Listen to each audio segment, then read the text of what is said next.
Okay,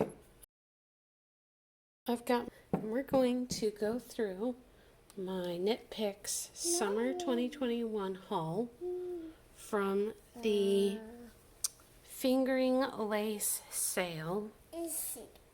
Thank you. Okay.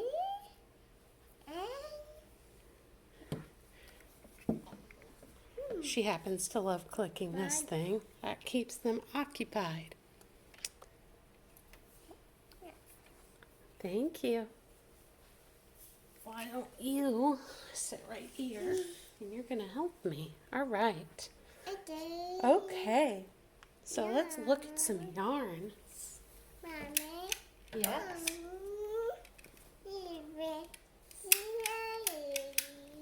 First up, I got 5 balls of this comfy cotton blend yarn in marlin.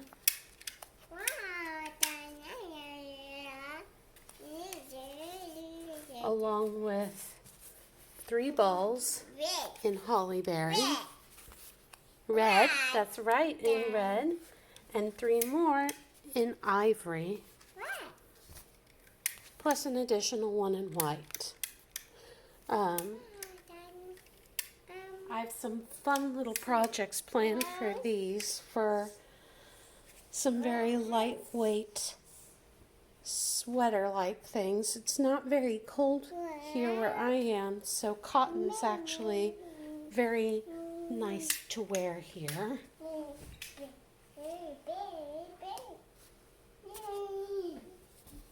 This is actually my very first online order for yarn, because usually I prefer to touch yarn at the yarn store and see how it feels.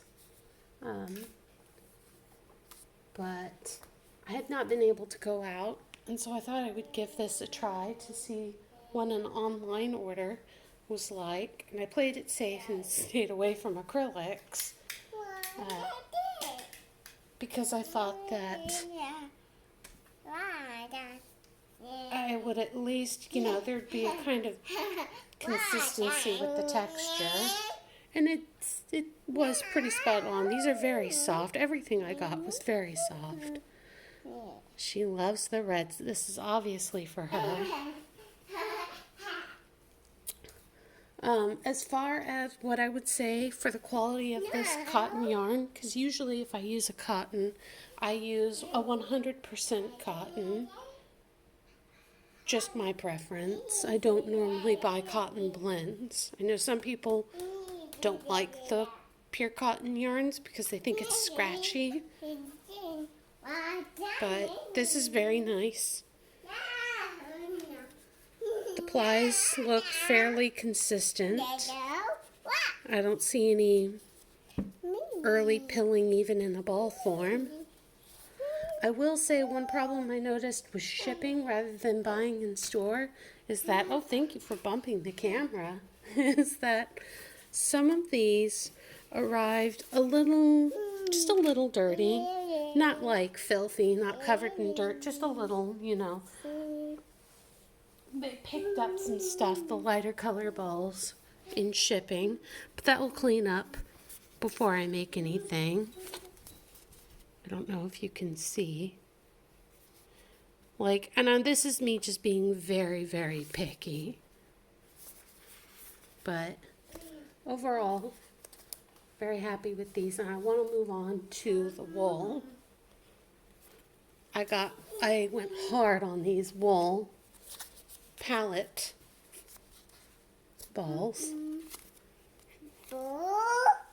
Here, thank you. The wool is exactly the way I figured the wool would feel. For some people that may feel a little coarser, but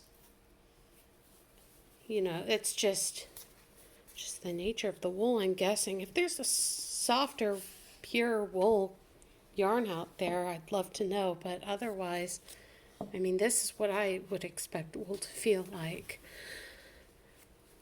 As far as what I think of these, I did notice there was just a little inconsistency with the, I believe you call these the plies, where some were already maybe splitting a bit or were a little thicker in some areas and thinner in others.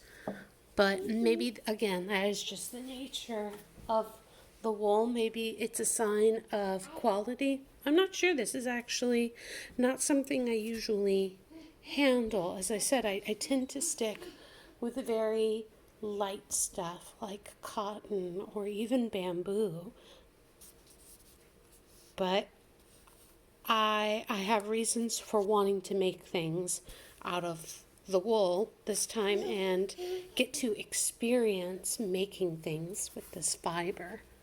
Here's a ball that really, I remember, showcased some of these inconsistencies that I felt like seeing the strands already kind of pulling apart, maybe inconsistencies with how thick it is. I'm a relatively, I think, tight knitter, and the way that I pull yarn when I knit or even crochet, I tend to maybe even twist some of these back. So it's not, for me, I feel a big issue. For other people who maybe tend to split their yarn when they're making things, maybe it could be. But this is not something that I personally am concerned about. Come here, you booger. Are you happy with all this yarn? Yeah, this is for you. Wow. She absolutely loves the color red. So this is, I think, going to be enjoyable, at least, to make all the different projects that I have planned for some of these things. Enjoyable in that I've never, bought a huge, well, not huge, probably for some people this is not huge at all, but what I deem is a huge tote bag of yarn in just so many wonderful colors. At the time of filming this, the 2021 sale for summer is still going on. Right now it's for the worsted weight, medium weight balls. But for how I go along, how I progress in my work, what I've already got queued up, all of this yarn that I've got will most certainly keep me occupied for easily the next, obviously, year, probably even 2 years, just at the rate that I go, the planning that I take, because I got other stuff going on too, and I've got other yarns stashed away in my home as well. So this will keep me occupied for a nice long time. As far as the cost, I'll just say that I took it up to the $60 range to get all of this, but I'm very pleased with what I got and the value that I got. So I'm really looking forward to making some things.